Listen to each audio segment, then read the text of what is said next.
ഞങ്ങളും ക്രൂശിക്കപ്പെട്ട ക്രിസ്തുവിനെ പ്രസംഗിക്കുന്നു. യേശുക്രിസ്തുവിൻ്റെ പുണ്യനാമത്തിന് നന്ദിയോടെ സ്തോത്രം. ഏറ്റവും പ്രിയപ്പെട്ട സഹോദരീ സഹോദരന്മാരെ, യേശുക്രിസ്തുവിൻ്റെ വചനം ശ്രദ്ധയോടെ കേൾക്കുന്ന പ്രിയപ്പെട്ട ദൈവജനമേ, നിങ്ങൾക്കെല്ലാവർക്കും യേശുക്രിസ്തുവിൻ്റെ നാമത്തിൽ എൻ്റെ സ്നേഹവന്ദനം. അപ്പോസ്തല പ്രവൃത്തികളുടെ പുസ്തകം 7-ാം അധ്യായത്തിൻ്റെ 51 മുതലുള്ള വാക്യങ്ങൾ നമുക്ക് വായിച്ചു കേൾക്കാം. ശാഠ്യക്കാരും ഹൃദയത്തിനും ചെവിക്കും പരിച്ഛേദനയില്ലാത്തവരുമായുള്ളവരെ, നിങ്ങളുടെ പിതാക്കന്മാരെ പോലെ തന്നെ നിങ്ങളും എല്ലായ്പ്പോഴും പരിശുദ്ധാത്മാവിനോട് മറുത്തു നിൽക്കുന്നു. പ്രവാചകന്മാരിൽ ഏവനെ നിങ്ങളുടെ പിതാക്കന്മാർ ഉപദ്രവിക്കാതിരുന്നിട്ടുള്ളൂ. നീതിമാനായവൻ്റെ വരവിനെക്കുറിച്ച് മുന്നറിയിച്ചവരെ അവർ കൊന്നുകളഞ്ഞു. അവന് നിങ്ങളിപ്പോൾ ദ്രോഹികളും കൊലപാതകരുമായി തീർന്നു. നിങ്ങൾ ദൈവദൂതന്മാരുടെ നിയോഗങ്ങളായി ന്യായപ്രമാണം പ്രാപിച്ചുവെങ്കിലും അത് പ്രമാണിച്ചിട്ടില്ല. ദൈവത്തിൻ്റെ വലിയ നാമം മഹത്വപ്പെടട്ടെ. പരിച്ഛേദന ഇല്ലാത്ത ഹൃദയം, പരിച്ഛേദന ഇല്ലാത്ത ഹൃദയം, ശുദ്ധീകരിക്കപ്പെടാത്ത ഹൃദയം, മാലിന്യങ്ങൾ കഴുകിക്കളയാത്ത ഹൃദയം. ഇവിടെ നാം കേൾക്കുന്നത് സ്തേഫാനോസ് സഹദായുടെ വാക്കുകളാണ്. സ്തേഫാനോസ് സഹദായുടെ ആദ്യത്തെയും അവസാനത്തേതുമായ പ്രസംഗം. അന്നത്തെ പള്ളിപ്രമാണിമാരും മറ്റനേകം ജനങ്ങളും കൂടിയിരിക്കുമ്പോൾ ധീരനായ രക്തസാക്ഷി യേശുക്രിസ്തുവിനെ സാക്ഷിക്കുകയാണ്. ശാഠ്യക്കാരും ഹൃദയത്തിനും ചെവിക്കും പരിച്ഛേദന ഇല്ലാത്തവരുമായുള്ളവരെ, നിങ്ങൾക്ക് ഹൃദയത്തിന് പരിച്ഛേദനയില്ല, ചെവിക്കും പരിച്ഛേദനയില്ല. അതിൻ്റെ തെളിവെന്താണ്? നിങ്ങളുടെ പിതാക്കന്മാരെ പോലെ തന്നെ നിങ്ങളും എല്ലായ്പ്പോഴും പരിശുദ്ധാത്മാവിനോട് മറുത്തു നിൽക്കുന്നു. നിങ്ങളുടെ പിതാക്കന്മാരെ പോലെ തന്നെ നിങ്ങളും എല്ലായ്പ്പോഴും പരിശുദ്ധാത്മാവിനോട് മറുത്തു നിൽക്കുന്നു. പരിച്ഛേദനയില്ലാത്ത ഹൃദയം എപ്പോഴും പരിശുദ്ധാത്മാവിനോട് മറുത്തു നിൽക്കും, മത്സരിച്ച് നിൽക്കും, എതിർത്ത് നിൽക്കും. ദൈവത്തിൻ്റെ ആത്മാവിനെ മറുതലിക്കും, മത്സരിക്കും, ചോദ്യം ചെയ്യും. അത് പരിച്ഛേദനയില്ലാത്ത ഹൃദയത്തിൻ്റെ ലക്ഷണമാണ്. ശുദ്ധീകരിക്കപ്പെട്ട ഒരു ഹൃദയം, ഒരു ശുദ്ധ ഹൃദയം ഉണ്ടെങ്കിൽ ഒരിക്കലും പരിശുദ്ധാത്മാവിനെ നാം ചോദ്യം ചെയ്യുകയില്ല. ദൈവത്തിൻ്റെ ആത്മാവ്, നിത്യനായ ദൈവത്തിൻ്റെ ആത്മാവ്, മഹാപരിശുദ്ധനായ ദൈവത്തിൻ്റെ ആത്മാവ്, ഈ ആത്മാവിനെ അവിശ്വസിക്കാനോ ചോദ്യം ചെയ്യാനോ നാം ആര്? ദൈവത്തിൻ്റെ മഹാജ്ഞാനത്തെ ചോദ്യം ചെയ്യാൻ നാം ആര്? ദൈവത്തിൻ്റെ ആന്തരികമായ കാഴ്ചപ്പാടുകൾ, നമ്മെക്കുറിച്ചുള്ള അവൻ്റെ നിഗമനങ്ങളും വിലയിരുത്തലുകളും പരിശുദ്ധാത്മാവിൻ്റെ ആ വെളിപ്പെടുത്തലുകളും ചോദ്യം ചെയ്യാൻ നാം ആര്? ഹൃദയത്തിന് പരിച്ഛേദനയില്ലെങ്കിൽ, ഹൃദയം വിശുദ്ധമല്ലെങ്കിൽ, ഇതെല്ലാം നമ്മുടെ ജീവിതത്തിൽ ആ കെടുതി സംഭവിക്കും. നിങ്ങൾ നിങ്ങളുടെ പിതാക്കന്മാരെ പോലെ പരിശുദ്ധാത്മാവിനോട് മറുത്തു നിൽക്കുന്നു. ആ പ്രവാചകന്മാർ, നിങ്ങളുടെ പിതാക്കന്മാർ എന്ത് ചെയ്തു? അതാണ് അടുത്ത വാക്യം. പ്രവാചകന്മാരിൽ ഏവനെ നിങ്ങളുടെ പിതാക്കന്മാർ ഉപദ്രവിക്കാതിരുന്നിട്ടുള്ളൂ. നീതിമാനായവൻ്റെ വരവിനെക്കുറിച്ച് മുന്നറിയിച്ചവരെ അവർ കൊന്നുകളഞ്ഞു. യേശുക്രിസ്തുവിനെ സാക്ഷിച്ചവരെ അവർ കൊന്നുകളഞ്ഞു. യേശുക്രിസ്തുവിനെക്കുറിച്ച് വെളിപ്പെടുത്തി, യേശുക്രിസ്തുവിൻ്റെ വരവിനെക്കുറിച്ച് വെളിപ്പെടുത്തി, യേശുക്രിസ്തുവിനെക്കുറിച്ച് പ്രവചിച്ചവർ, ആ പ്രവാചകന്മാരെ എല്ലാവരെയും നിങ്ങളുടെ പിതാക്കന്മാർ ഉപദ്രവിച്ചു. അവൻ്റെ വരവിനെക്കുറിച്ച് മുൻ നിയമിച്ചവരെ അവർ കൊന്നുകളഞ്ഞു. അവന് നിങ്ങളിപ്പോൾ ദ്രോഹികളും കൊലപാതകരുമായി തീർന്നു. ആർക്ക്? യേശുക്രിസ്തുവിന്. യേശുക്രിസ്തുവിനെ നിങ്ങൾ കൊന്നു. യേശുക്രിസ്തുവിനെ നിങ്ങൾ ക്രൂശിച്ചു. അവനെ നിങ്ങൾ ദ്രോഹം ചെയ്തു, അവനെ കഷ്ടപ്പെടുത്തി, അവനെ ഉപദ്രവിച്ചു. അവനെ ഇപ്പോൾ നിങ്ങൾ ദ്രോഹികളും കൊലപാതകരുമായി തീർന്നു. നിങ്ങളുടെ പിതാക്കന്മാർ അവൻ്റെ വരവിനെക്കുറിച്ച് പ്രസംഗിച്ചവരെ, പ്രവചിച്ചവരായ പ്രവാചകന്മാരെ കൊന്നുകളഞ്ഞു. ഇപ്പോൾ അവനെ നിങ്ങൾ കൊന്നുകളഞ്ഞു, യേശുവിനെ കൊന്നുകളഞ്ഞു. യേശുവിനെ നിങ്ങൾ ഉപദ്രവിച്ചു. നിങ്ങൾ ദൈവദൂതന്മാരുടെ നിയോഗങ്ങളായി ന്യായപ്രമാണം പ്രാപിച്ചുവെങ്കിലും അത് പ്രമാണിച്ചിട്ടില്ല. ദൈവം നിങ്ങൾക്ക് ന്യായപ്രമാണം തന്നു, വചനം തന്നു, പക്ഷേ അനുസരിച്ചില്ല. വചനം അനുസരിച്ചില്ല. ശുദ്ധിയില്ലാത്തൊരു ഹൃദയം, പരിച്ഛേദനയില്ലാത്തൊരു ഹൃദയത്തിൻ്റെ സ്വഭാവമാണത്. അവർ അവിശ്വാസികളായിരിക്കും, പരിശുദ്ധാത്മാവിനെ വിശ്വസിക്കുകയില്ല, പരിശുദ്ധാത്മാവിനോട് മറുതലിക്കും, മത്സരിക്കും, പരിശുദ്ധാത്മാവിൻ്റെ വചനം പറയുന്നവരെ ഉപദ്രവിക്കും, വചനം പറയുന്നവരെ കൊന്നുകളയും. ശക്തമായി ദൈവത്തെ, യേശുക്രിസ്തുവിനെ സാക്ഷിക്കുന്നവർ അവരെ കൊന്നുകളയുന്നതായ സ്വഭാവമാണ് ഈ ശുദ്ധഹൃദയമില്ലാത്തതായ ഈ ജനത്തിൻ്റെതായ സ്വഭാവം. ന്യായപ്രമാണം അനുസരിക്കാനും അവർക്ക് മനസ്സില്ല, വചനം കൈക്കൊള്ളുകയില്ല, വചനം അനുസരിക്കുകയുമില്ല. അതാണ് ഒരു വിശുദ്ധമല്ലാത്ത, ശുദ്ധീകരണം പ്രാപിക്കാത്ത, ശുദ്ധഹൃദയമല്ലാത്ത ഒരാളുടെ സ്വഭാവവിശേഷങ്ങൾ. ദൈവത്തിൻ്റെ വലിയ നാമം മഹത്വപ്പെട്ട് വീണ്ടും നമുക്ക് 6-ാം അധ്യായത്തിൻ്റെ 10 മുതലുള്ള വാക്യങ്ങൾ വായിക്കാം. 6-ാം അധ്യായത്തിൻ്റെ 10 മുതലുള്ള വാക്യങ്ങൾ. എന്നാൽ അവൻ സംസാരിച്ച ജ്ഞാനത്തോടും ആത്മാവോടും എതിർത്ത് നിൽപ്പാൻ അവർക്ക് കഴിഞ്ഞില്ല. അപ്പോൾ അവർ ചില പുരുഷന്മാരെ വശത്താക്കി, ഇവൻ മോശയ്ക്കും ദൈവത്തിനും വിരോധമായി ദൂഷണം പറയുന്നത് ഞങ്ങൾ കേട്ടുവെന്ന് പറയിച്ചു. ജനത്തെയും മൂപ്പന്മാരെയും ശാസ്ത്രിമാരെയും ഇളക്കി അവൻ്റെ നേരെ ചെന്ന് അവനെ പിടിച്ചു ന്യായാധിപ സംഘത്തിൽ കൊണ്ടുപോയി കള്ളസാക്ഷികളെ നിർത്തി. ഈ മനുഷ്യൻ വിശുദ്ധ സ്ഥലത്തിനും ന്യായപ്രമാണത്തിനും വിരോധമായി ഇടവിടാതെ സംസാരിച്ചു വരുന്നു. ആ നസ്രായനായ യേശു ഈ സ്ഥലം നശിപ്പിച്ച് മോശെ നമുക്ക് ഏൽപ്പിച്ച മര്യാദകളെ മാറ്റിക്കളയുമെന്ന് അവൻ പറയുന്നത് ഞങ്ങൾ കേട്ടുവെന്ന് പറയിച്ചു. ന്യായാധിപ സംഘത്തിലിരുന്നവർ എല്ലാവരും അവനെ ഉറ്റുനോക്കി അവൻ്റെ മുഖം ഒരു ദൈവദൂതൻ്റെ മുഖം പോലെ കണ്ടു. സ്തെഫാനോസ്, ദൈവകൃപയും ശക്തിയും നിറഞ്ഞവനായ സ്തെഫാനോസ് കൃപയും ശക്തിയും നിറഞ്ഞവനായി ജനത്തിൽ വലിയ അടയാളങ്ങളും അത്ഭുതങ്ങളും ചെയ്യുകയാണ്. അന്ന് മേശയിൽ ശുശ്രൂഷ ചെയ്യാനായിട്ട് അപ്പോസ്തലന്മാരുടെ നിർദ്ദേശപ്രകാരം ശിഷ്യസമൂഹം എല്ലാവരും കൂടി തിരഞ്ഞെടുത്ത 7 പേരിൽ ഒരാളാണ് സ്തെഫാനോസ്. മേശകളിൽ ശുശ്രൂഷിക്കുന്നത് ഞങ്ങൾക്ക് യുക്തമല്ല, ഞങ്ങൾ ദൈവവചനത്തിന് മാത്രമായി, ദൈവവചന ശുശ്രൂഷയിൽ മാത്രമായി ഞങ്ങൾ ഉറ്റിരിക്കും, പ്രാർത്ഥനയിലും ദൈവവചന ശുശ്രൂഷയിലും ഉറ്റിരിക്കുമെന്ന് അപ്പോസ്തലന്മാർ പറഞ്ഞു. പക്ഷേ മറ്റുള്ള വേലകൾക്ക്, ശുശ്രൂഷകൾക്ക് 7 പേരെ തിരഞ്ഞെടുത്തു. ആ 7 പേരെ തിരഞ്ഞെടുത്തവരും എല്ലാവരും ദൈവശക്തി നിറഞ്ഞവരായിരുന്നു, പരിശുദ്ധാത്മാവ് നിറഞ്ഞവരായിരുന്നു, കൃപ നിറഞ്ഞവരായിരുന്നു. ദൈവവേലയിൽ ഒരിക്കലും ആരും അഗണ്യരല്ല. ദൈവവേലയിൽ എല്ലാവരും പ്രധാനപ്പെട്ടവരാണ്. പ്രസംഗിക്കുന്നോ വലുതെന്നോ അല്ലാത്തവർ, ശുശ്രൂഷിക്കുന്നവർ ചെറിയവരെന്നോ ഇല്ല, ഒരിക്കലുമില്ല, പാടില്ല. ഇവിടെ മേശയിൽ ശുശ്രൂഷിക്കാൻ തിരഞ്ഞെടുക്കപ്പെട്ട ഒരു 7 പേരിൽ ഒരാളാണ് സ്തെഫാനോസ് സഹദ. സ്തെഫാനോസ് കൃപയും ശക്തിയും നിറഞ്ഞവനായി വലിയ അത്ഭുതങ്ങളും അടയാളങ്ങളും ചെയ്തു. അവിടെ ലിബർത്തീനർ എന്നു പേരുള്ള പള്ളിക്കാരിലും കുറേനക്കാരിലും അലസദ്രക്കാരിലും കിലിക്കിയ, ആസിയ എന്ന ദേശക്കാരിലും ചിലർ എഴുന്നേറ്റ് സ്തെഫാനോസിനോട് തർക്കിച്ചു. സ്തെഫാനോസ് പ്രസംഗിച്ചപ്പോൾ അവനോട് തർക്കിച്ചു. അവൻ സംസാരിച്ച ജ്ഞാനത്തോടും ആത്മാവോടും എതിർത്ത് നിൽപ്പാനോ അവർക്ക് കഴിഞ്ഞില്ല. അവൻ്റെ ജ്ഞാനവും അവൻ്റെ ഉള്ളിലുള്ള ദൈവത്തിൻ്റെ ആത്മാവും എതിർക്കാൻ അവർക്ക് ശക്തിയില്ലാതെയായിപ്പോയി. അവർ തോറ്റുപോയി. പ്രിയപ്പെട്ടവരെ, അപ്പോൾ അവർ എന്തു ചെയ്തു? ഉപദ്രവിക്കണമല്ലോ. ഇങ്ങനെ വചനം പറഞ്ഞ് മുന്നോട്ട് പോയാൽ ശരിയാവില്ലല്ലോ. ഇങ്ങനെ യേശുക്രിസ്തുവിനെ നിർമ്മല വചനം പറഞ്ഞ് അനേകരെ ക്രിസ്തുവിലേക്ക് ആകർഷിച്ചു പോയാൽ ശരിയാകുകയില്ലല്ലോ. അത് വലിയ കൊടും ബാധകമല്ലേ. അതുകൊണ്ട് ഉപദ്രവിച്ചേ പറ്റൂ. ഈ മനുഷ്യനെ, ഈ സത്യത്തിനു വേണ്ടി, പരിശുദ്ധാത്മാവിന് വേണ്ടി നിൽക്കുന്ന മനുഷ്യനെ ഒതുക്കിയേ പറ്റുള്ളൂ. അതുകൊണ്ട് അവർ എന്ത് ചെയ്തു? അപ്പോൾ അവർ ചില പുരുഷന്മാരെ വശത്താക്കി ഇവൻ മോശയ്ക്കും ദൈവത്തിനും വിരോധമായി ദൂഷണം പറയുന്നത് ഞങ്ങൾ കേട്ടുവെന്ന് പറയിച്ചു. ദൈവത്തിന് സ്തോത്രം. പ്രിയപ്പെട്ടവരെ, കേട്ടു എന്നാണ് പറഞ്ഞത്. മോശയ്ക്കും ദൈവത്തിനും വിരോധമായി ദൂഷണം പറയുന്നത് ഞങ്ങൾ കേട്ടു. പ്രിയപ്പെട്ടവരെ, പരിച്ഛേദനയില്ലാത്ത ചെവി, ഹൃദയത്തിനും ചെവിക്കും പരിച്ഛേദനയില്ലാത്തവർ, ചെവിക്ക് പരിച്ഛേദനയില്ല. അതുകൊണ്ടാണ് ഞങ്ങൾ കേൾക്കാത്ത കാര്യം കേട്ടു എന്ന് പറയുന്നത്, ദൂഷണം പറയുന്നത്, വ്യാജം പറയുന്നത്, പോഷ്ക് പറയുന്നത്, പ്രിയപ്പെട്ടവരെ അസത്യം പറയുന്നത്. നിങ്ങൾ ചിന്തിക്കണം, നമ്മുടെ ജീവിതത്തിൽ ഇതെല്ലാം വന്നു പോകുന്നില്ലേ? അറിഞ്ഞോ അറിയാതെയോ ചെറുതോ വലുതോ ആയ അസത്യങ്ങൾ, നുണയെല്ലാം നാം പറയുന്നില്ലേ? പലപ്പോഴും അത് മനഃപൂർവ്വം പറഞ്ഞു പോകുന്നില്ലേ?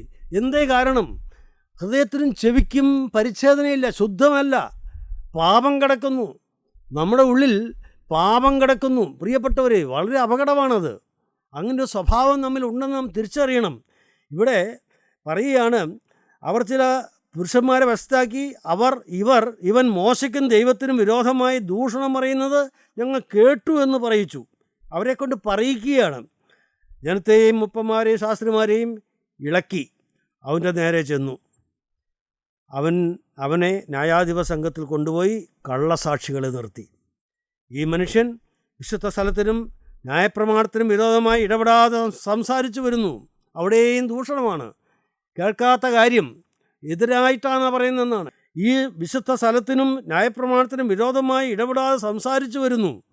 അതാണ് അവരുടെ ആരോപണം, കള്ള ആരോപണം, വ്യാജമായ ആരോപണം. ആ നസറായനായ യേശു ഈ സ്ഥലം നശിപ്പിച്ച് മോശെ നമുക്ക് ഏൽപ്പിച്ച മര്യാദകളെ മാറ്റിക്കളയുമെന്ന് അവൻ പറയുന്നത് ഞങ്ങൾ കേട്ടു. ഞാനിതെല്ലാം തകിടം മറിക്കും. മോശ ഏൽപ്പിച്ചു തന്ന ഈ കാര്യങ്ങൾ, ഈ ദേവാലയമൊക്കെ ഞങ്ങൾ തകിടം മറിക്കും. ഞങ്ങളിതെല്ലാം, ഈ മര്യാദകളെ മാറ്റിക്കളയും. മോശ പറഞ്ഞതായ ആചാരങ്ങളെ ഞാൻ മാറ്റിക്കളയുമെന്ന് സ്തേഫാനോസ് പറഞ്ഞു എന്നാണ് പറയിക്കുന്നത്. ജനത്തെക്കൊണ്ട് പറയിക്കുകയാണ്, വ്യാജമായ ആരോപണം ഉന്നയിക്കുകയാണ്. അത് ഞങ്ങൾ കേട്ടു. മര്യാദകളെ മാറ്റിക്കളയുമെന്ന് അവൻ പറയുന്നത് ഞങ്ങൾ കേട്ടു. വീണ്ടും ഞങ്ങൾ കേട്ടു എന്നാണ് പറയുന്നത്. ചെവിക്ക് പരിച്ഛേദനയില്ല. ന്യായാധിപസംഘത്തിൽ ഇരുന്നവർ എല്ലാവരും അവനെ ഉറ്റുനോക്കി. അപ്പോൾ അവർ കണ്ടതെന്താ? ഈ വ്യാജ ആരോപണങ്ങളെല്ലാം കേട്ടു, ഇട്ടുമില്ലാത്ത കാര്യങ്ങളെല്ലാം ആരോപിച്ചു. പക്ഷേ ദൈവദാസൻ്റെ മുഖം, അവൻ്റെ മുഖം ഒരു ദൈവദൂതൻ്റെ മുഖം പോലെ കണ്ടു. ദൈവത്തിന് സ്തോത്രം, ഒരു ദൈവദൂതൻ്റെ മുഖം പോലെ. ഹല്ലേലൂയ! ഉജ്ജ്വല പ്രകാശത്തോടെ ആ മുഖം. പ്രിയപ്പെട്ടവരെ, വ്യാജമായ ആരോപണങ്ങളും എല്ലാം കേൾക്കുമ്പോൾ, ഇതെല്ലാം ആഞ്ഞടിക്കുമ്പോൾ, ഈ പരദൂഷണങ്ങളെല്ലാം നമ്മുടെ തലയ്ക്ക് മീതെ കവിഞ്ഞ് നമ്മളെ നേരെ വരുമ്പോൾ, നമ്മളെ ഇല്ലാത്ത കാര്യം പറഞ്ഞ് നമ്മളെ ഒറ്റപ്പെടുത്തുകയും കുറ്റപ്പെടുത്തുകയും ചെയ്യുമ്പോൾ നമ്മുടെ മനോഭാവം എന്താണ്? നാം എങ്ങനെ നിൽക്കണമെന്നാണ് ദൈവം ആഗ്രഹിക്കുന്നത്. ഇവിടെ ദൈവദാസൻ കൃപയും ശക്തിയും നിറഞ്ഞവനായ സ്തേഫാനോസ് എങ്ങനെ നിന്നു? അവൻ്റെ മുഖം ഒരു ദൈവദൂതൻ്റെ മുഖം പോലെ കണ്ടു. സ്തോത്രം! അങ്ങനെ കാണണം അനേകർ. നമ്മളെ ദുഷിക്കുന്നവർ അങ്ങനെ കാണണം പ്രിയപ്പെട്ടവരെ. അവിടെയാണ് ദൈവനാമം മഹത്വപ്പെടുന്നത്. അങ്ങനെയാണ് യേശുവിന് മഹത്വം കിട്ടുന്നത്. ദൈവത്തിൻ്റെ വലിയ നാമം മഹത്വപ്പെടട്ടെ. അനേകർ ഇങ്ങനെയുള്ള രംഗങ്ങളിൽ നിൽക്കുന്നുണ്ടല്ലോ, സത്യത്തിനു വേണ്ടി ദൈവത്തിൻ്റെ പരിശുദ്ധാത്മാവിൻ്റെ ആ ശുശ്രൂഷയിൽ ചേർന്ന്, പരിശുദ്ധാത്മാവിനെ വിശ്വസിച്ച് ചേർന്ന്, ഒരു വിധമായ മറ്റ് പ്രലോഭനങ്ങളിലൊന്നും അകപ്പെടാതെ, മറ്റു ഉപദ്രവങ്ങളൊന്നും നോക്കാതെ, അനേകരുടെ കുറ്റപ്പെടുത്തലൊന്നും നോക്കാതെ ശക്തമായി ദൈവത്തിൻ്റെ പരിശുദ്ധാത്മാവിൻ്റെ മുമ്പിൽ നിന്നുകൊണ്ട് ദൈവവചനം പറയുകയും ദൈവത്തെ സാക്ഷിക്കുകയും ദൈവവേല ചെയ്യുകയും ചെയ്യുന്ന എത്രയോ ശ്രേഷ്ഠരായ ദൈവമക്കൾ നമുക്കുണ്ട് പ്രിയപ്പെട്ടവരെ.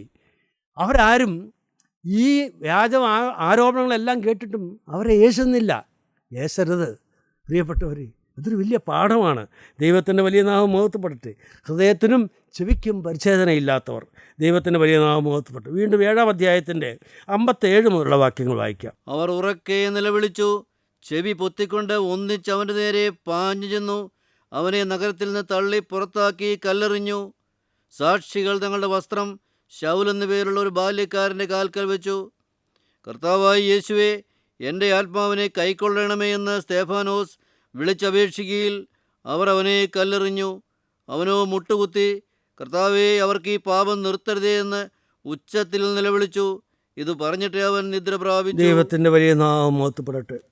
പ്രിയപ്പെട്ടവരെ, സ്തേഫാനോസിൻ്റെ പ്രസംഗം കേട്ടപ്പോൾ പ്രമാണിമാർക്ക് ആർക്കും രസിച്ചില്ല. അവർ കോപപരവശരായി, കോപം ജ്വലിച്ചു.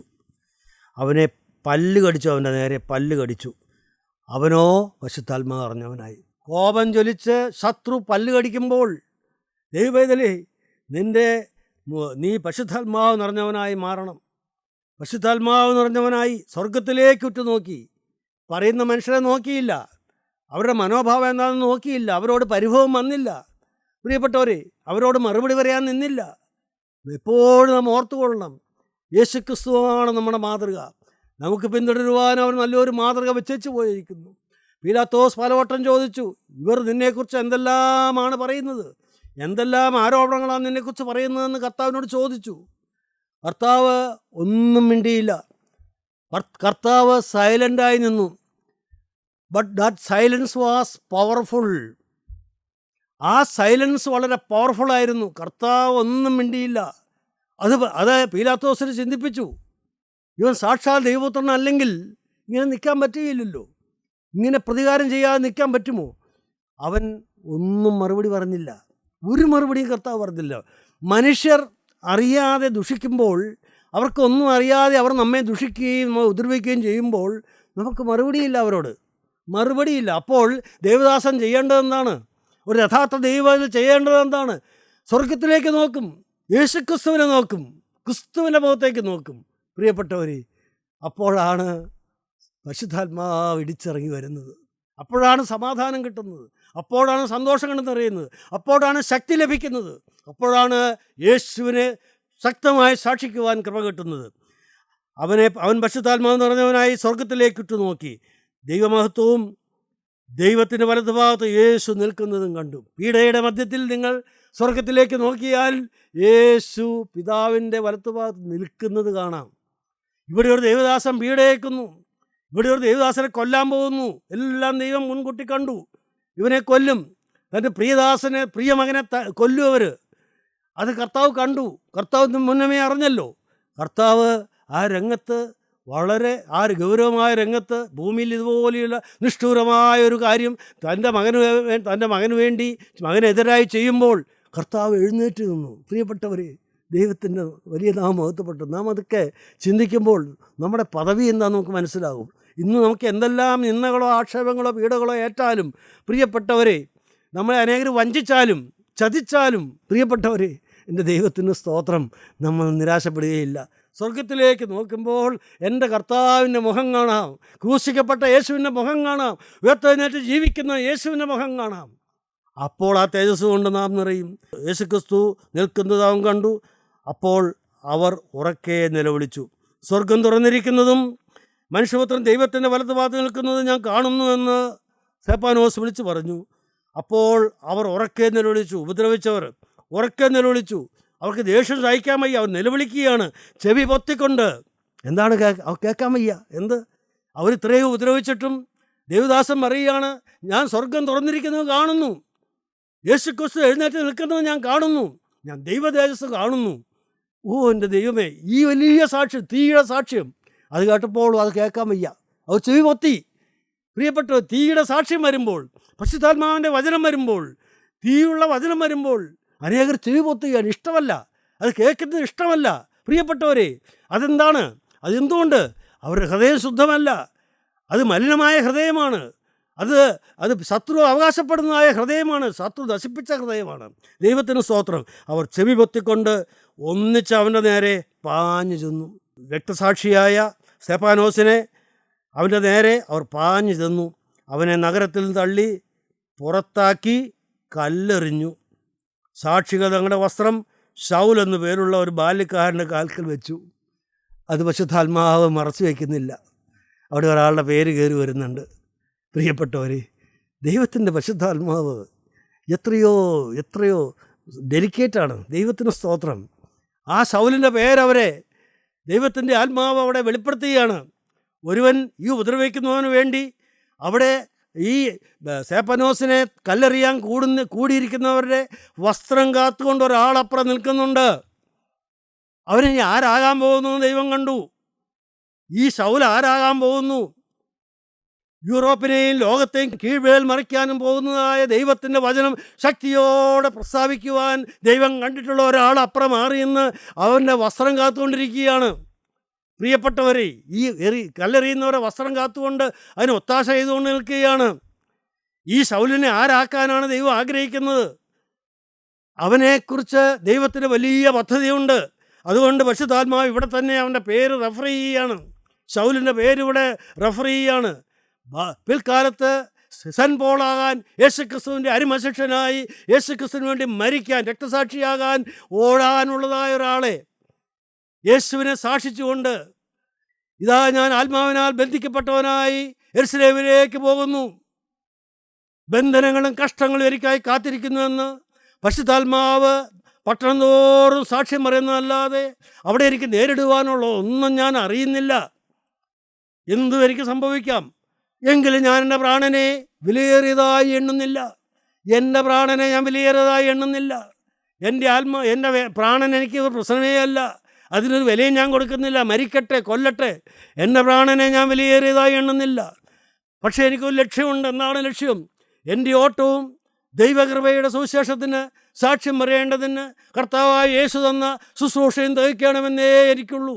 അപ്പോസ്തലപ്രവൃത്തി 20-ാം അധ്യായത്തിൻ്റെ 22 മുതലുള്ള വാക്യങ്ങൾ. ഇപ്പോൾ ഇതാ ഞാൻ ആത്മാവിനാൽ ബന്ധിക്കപ്പെട്ടവനായി യെരുശലേമിലേക്ക് പോകുന്നു. ഇപ്പോൾ ഇതാ ഞാൻ ആത്മാവിനാൽ ബന്ധിക്കപ്പെട്ടവനായി യെരുശലേമിലേക്ക് പോകുന്നു. ബന്ധനങ്ങളും കഷ്ടങ്ങളും എനിക്കായി കാത്തിരിക്കുന്നുവെന്ന് പരിശുദ്ധാത്മാവ് പട്ടണം തോറും സാക്ഷ്യം പറയുന്നതല്ലാതെ അവിടെ എനിക്ക് നേരിടുവാനുള്ള ഒന്നും ഞാൻ അറിയുന്നില്ല. ബന്ധനങ്ങളും കഷ്ടങ്ങളും യെരുശലേമിൽ എനിക്ക് വേണ്ടി കാത്തിരിക്കുന്നു എന്ന് പരിശുദ്ധാത്മാവ് പട്ടണം തോറും സാക്ഷ്യം പറയുന്നുണ്ട്. എന്നോട് ഓരോ നിമിഷവും പരിശുദ്ധാത്മാവ് പറയുന്നുണ്ട്, മോനെ, നിന്നെ ബന്ധിക്കും, നിനക്ക് അവിടെ വലിയ പീഡ വരും, ബന്ധനങ്ങളും കഷ്ടങ്ങളും എനിക്കായി കാത്തിരിക്കുന്നുവെന്ന് പരിശുദ്ധാത്മാവ് പട്ടണം തോറും സാക്ഷ്യം പറയുന്നതല്ലാതെ അവിടെ എനിക്ക് നേരിടുവാനുള്ളത് ഒന്നും ഞാൻ അറിയുന്നില്ല. അവിടെ എനിക്ക് നേരിടുവാനുള്ളത് മറ്റൊന്നും ഞാൻ അറിയുന്നില്ല. എന്നെ കൊല്ലുമോ ഇല്ലയോ എനിക്കൊന്നും അറിഞ്ഞുകൂടാ. എങ്കിലും ഞാൻ എൻ്റെ പ്രാണനെ വിലയേറിയതായി എണ്ണുന്നില്ല. അഥവാ എന്നെ കൊന്നാലും എൻ്റെ പ്രാണനെ ഞാൻ വിലയേറിയതായി എണ്ണുന്നില്ല. എൻ്റെ ഓട്ടവും ദൈവകൃപയുടെ സുവിശേഷത്തിന് സാക്ഷ്യം പറയേണ്ടതിന് കർത്താവായ യേശു എന്ന ശുശ്രൂഷയും തികയ്ക്കണമെന്നേ എനിക്കുള്ളൂ. പ്രിയപ്പെട്ടവരെ, ഇത്ര വലിയൊരു മഹത്തായ ലക്ഷ്യമാണ് എൻ്റെ മുമ്പിൽ കിടക്കുന്നത്. മരണമോ ഉപദ്രവമോ കഷ്ടതയോ പട്ടിണിയോ ഇല്ല, വിഷയമല്ല. എൻ്റെ പ്രിയപ്പെട്ടവരെ, ഈ വലിയ തീയുടെ സാക്ഷ്യത്തിലേക്ക് കർത്താവിന് വേണ്ടി രക്തസാക്ഷി മരണം പ്രാപിപ്പാനുള്ള അപ്പോസ്തലനെ മുൻകൂട്ടി കർത്താവ് ഈ ശൗലിൽ കാണുകയാണ്. ആ ശൗലിൻ്റെ പേരിപ്പോൾ ഇവിടെ റെഫർ ചെയ്തു. ഈ ദൈവദാസനെ കൊല്ലുവാനായിട്ട് അവിടെ വട്ടം കൂട്ടി കല്ലെറിഞ്ഞുകൊണ്ടിരുന്നവരെ വസ്ത്രം കാക്കാനായിട്ട് അന്ന് ഇരുന്നവനാണ് ഈ ശൗല്. എന്തൊരു രൂപാന്തരം! ഒരു വ്യക്തിക്ക് വന്ന ഒരു മാനസാന്തരം, ഒരു രൂപാന്തരം. പ്രിയപ്പെട്ടവരെ, അങ്ങനെ ആ സ്തെഫാനോസിനെ അവർ കൊല്ലുകയാണ്. കർത്താവായ യേശുവേ, എൻ്റെ ആത്മാവിനെ കൈക്കൊള്ളണമേ എന്ന് സ്തെഫാനോസ് വിളിച്ചപേക്ഷിക്കയിൽ അവർ അവനെ കല്ലെറിഞ്ഞു, പ്രാർത്ഥിച്ചു. കർത്താവേ, എൻ്റെ ആത്മാവിനെ കൈക്കൊള്ളണമേ, ഞാൻ മരിക്കാൻ പോവുകയാണ്. ഇതാ എൻ്റെ ആത്മാവിനെ ഞാനിതാ നിൻ്റെ കൈകളിലേക്ക് ഏൽപ്പിക്കുന്നു. ദൈവത്തിന് സ്തോത്രം. കർത്താവായ യേശു മരിച്ചതുപോലെ, എൻ്റെ പ്രിയപ്പെട്ടവരെ, കൊതിക്കണം ഇതെല്ലാം. കർത്താവായ യേശു മരിച്ചതുപോലെ, എൻ്റെ കർത്താവേ, എൻ്റെ ആത്മാവിനെ, എൻ്റെ പ്രാണനെ ഞാനിതാ നിൻ്റെ കരങ്ങളിൽ ഏൽപ്പിക്കുന്നു എന്ന് പറഞ്ഞുകൊണ്ട് കടന്നു പോകാൻ നമുക്ക് സാധിക്കണം. പ്രിയപ്പെട്ടവർ, പുറമേ ഉള്ളവർ കേട്ടില്ല എന്ന് വരും, പക്ഷേ നിങ്ങളുടെ ആത്മാവ് പറയും. നീ ഒരു പ്രത്യാശയുള്ളതായ, യേശുക്രിസ്തു ഹൃദയത്തിലുള്ളതായ, യേശുക്രിസ്തുവിനെ സ്നേഹിക്കുന്നവരായ, ഒരു വിശുദ്ധ ഹൃദയമുള്ളതായ, മരണം വരെയും തെറ്റുപറ്റുകയില്ല എന്ന് നിഷ്ഠയോടെ ജീവിച്ച യേശുക്രിസ്തുവിനെ ഉള്ളത്തിൽ വഹിച്ചുകൊണ്ട് ജീവിക്കുന്ന ഒരു ദൈവദാസനാണെങ്കിൽ നിൻ്റെ ഉള്ളിലുള്ള ദൈവത്തിൻ്റെ പരിശുദ്ധാത്മാവ് അപ്പോൾ നീ മരിക്കുന്ന സമയത്ത്, ആ വേർപാടിൻ്റെ സമയത്ത് ആക്റ്റീവാകും. വേറെ ആരും അത് അറിയുന്നില്ല. നിൻ്റെ ഉള്ളിലുള്ള സന്തോഷം അവരാരും അറിയുന്നില്ല. നിൻ്റെ ഉള്ളിലുള്ള സമർപ്പണങ്ങൾ അവരാരും കേൾക്കുന്നില്ല. നീ പറയുന്നത് കേൾക്കുന്നില്ല. ഒരുപക്ഷെ നിൻ്റെ ചുണ്ട് ചലിക്കാതെ, ശരീരം ചലിക്കാതെ കിടക്കുകയായിരിക്കും. മറ്റുള്ളവർ ചിന്തിക്കും, ഇതാ മരിക്കാൻ പോവുകയാണ്, എല്ലാം തീർന്നു, ഇനി ഒന്നും ഇല്ല. പക്ഷേ ഈ ആത്മാവോ സജീവമായി യേശുക്രിസ്തുവുമായുള്ള ബന്ധത്തിലാണ്. യേശുക്രിസ്തുവിൻ്റെ അടുത്ത് മാലാഖമാർ നിൽക്കുന്നത് കാണുകയാണ്. അവിടെ യേശുക്രിസ്തു മാലാഖമാരെ ഈ ആത്മാവിനെ സ്വീകരിച്ചു കൊണ്ടുചെല്ലാൻ പറഞ്ഞു വിടുന്നത് കാണുകയാണ്. മാലാഖമാർ ഇറങ്ങി വരുന്നത് കാണുകയാണ്. തൻ്റെ മരണക്കിടക്കയ്ക്ക് ചുറ്റും മാലാഖമാർ വരുന്നവൻ കാണുകയാണ്. അല്ല, അങ്ങനെയുള്ള ഒരു അനുഭവത്തിലല്ല കടന്നു പോകുന്നതെങ്കിലോ, പ്രത്യാശയില്ലാതെയാണ് കടന്നു പോകുന്നതെങ്കിലോ, പ്രിയപ്പെട്ടവരെ, ദൈവത്തിന് സ്തോത്രം, അവൻ്റെ അടുക്കിലേക്ക് ആ ഭീകരസത്വങ്ങളായ ഭീകരാത്മാക്കൾ കടന്നു വരും. അത് അവൻ കാണുമ്പോൾ അവൻ ഭയന്ന് വിറച്ച് നിലവിളിക്കും, ചിലപ്പോൾ ആക്രോശിക്കും. ഇങ്ങനെയെല്ലാം കടന്നു പോകുന്നവരും ഉണ്ട്. പ്രിയപ്പെട്ടവരെ, ദൈവമേ, നല്ലൊരവസാനത്തിന് ഞങ്ങളെ യോഗ്യരാക്കണമേ എന്ന് നമ്മുടെ പിതാക്കന്മാർ പ്രാർത്ഥിച്ചു. പ്രിയപ്പെട്ടവരെ, നിങ്ങൾ പ്രാർത്ഥിക്കാറുണ്ടോ? ദൈവമേ, എൻ്റെ യേശുവിൻ്റെ മുഖം കണ്ടുകൊണ്ട് എൻ്റെ പ്രാണനെ ഞാൻ തൃക്കരങ്ങളിലേക്ക് ഏൽപ്പിക്കുന്നു എന്ന് പറഞ്ഞുകൊണ്ട് കടന്നു പോകാൻ ദൈവമേ കൃപ തരണമേ എന്ന് നിങ്ങൾ പ്രാർത്ഥിക്കാറുണ്ടോ പ്രിയരെ? ഇല്ലെങ്കിൽ ഇന്ന് മുതൽ പ്രാർത്ഥിച്ചു കൊള്ളണം. യേശുവേ, എൻ്റെ ഹൃദയത്തിൽ നിന്ന് മാറിപ്പോകല്ലേ. എൻ്റെ കർത്താവേ, നീ എൻ്റെ കയ്യിൽ പിടിച്ചിരിക്കുമ്പോൾ, നിൻ്റെ മാലാഖമാർ എൻ്റെ ചുറ്റും നിൽക്കുമ്പോൾ, അവരുടെ അകമ്പടിയോടെ ആയാറിൽ പതിയിരിക്കുന്ന ദുഷ്ടാത്മസേനകൾ എൻ്റെ പാപത്തിൽ അവകാശം പറഞ്ഞുകൊണ്ട് എന്നെ പിടികൂടാതെ ഈ മാലാഖമാർ അകമ്പടിയോടെ ദൈവമേ നിന്റെ സന്നിധിയിലേക്ക് എന്നെ കൈക്കൊള്ളണമേ, യേശുവേ തൃപ്പാദം ഒത്തുവാൻ കൃപ തരണമേ നിങ്ങൾ പ്രാർത്ഥിക്കണം പ്രിയപ്പെട്ടവരെ. അപ്പോൾ ഈ സ്തെഫാനോസ് ആ അവസ്ഥയിൽ എന്ത് ചെയ്തു? അപ്പോൾ മറ്റുള്ളവർക്ക് വേണ്ടി പ്രാർത്ഥിക്കുകയാണ്. അവനോ മുട്ടുകുത്തി, കർത്താവേ, അവനോ മുട്ടുകുത്തി. സ്തെഫാനോസ് കല്ലെറിഞ്ഞ് മരിക്കാൻ വരണ്ട് വീണാൻ പോവാണ്. അന്നേരം മുട്ടുകുത്തി, കർത്താവേ, അവർക്ക് ഈ പാപം നിർത്തരുതേ എന്ന് ഉച്ചത്തിൽ നിലവിളിച്ചു. കർത്താവേ അവർക്ക് ഈ പാപം നിർത്തരുതേ എന്ന് ഉച്ചത്തിൽ വിളിച്ചു. അതും കർത്താവായ യേശുവിൻ്റെ മാതൃകയാണ്. ക്രൂസിൽ കടന്നുകൊണ്ട് എൻ്റെ കർത്താവ് പറഞ്ഞു, പിതാവേ ഇവർ ചെയ്യുന്നത് എന്ന് അറിയായിയാൽ ഇവരോട് ക്ഷമിക്കണമേ എന്ന്. ആ വലിയ പീഡയുടെ മധ്യത്തിലും തന്നെ ഉപദ്രവിക്കുന്നവർക്ക് വേണ്ടി, തന്നെ കൊല്ലുന്നവർക്ക് വേണ്ടിയും യേശുവിൻ്റെ ഉള്ളത്തിലും സ്നേഹത്തിൻ്റെ പ്രാർത്ഥന. പ്രിയപ്പെട്ടവരെ, അതാണ് ഈ ദേവദാസൻ്റെ പ്രാർത്ഥന. ദൈവത്തിന് സ്തോത്രം.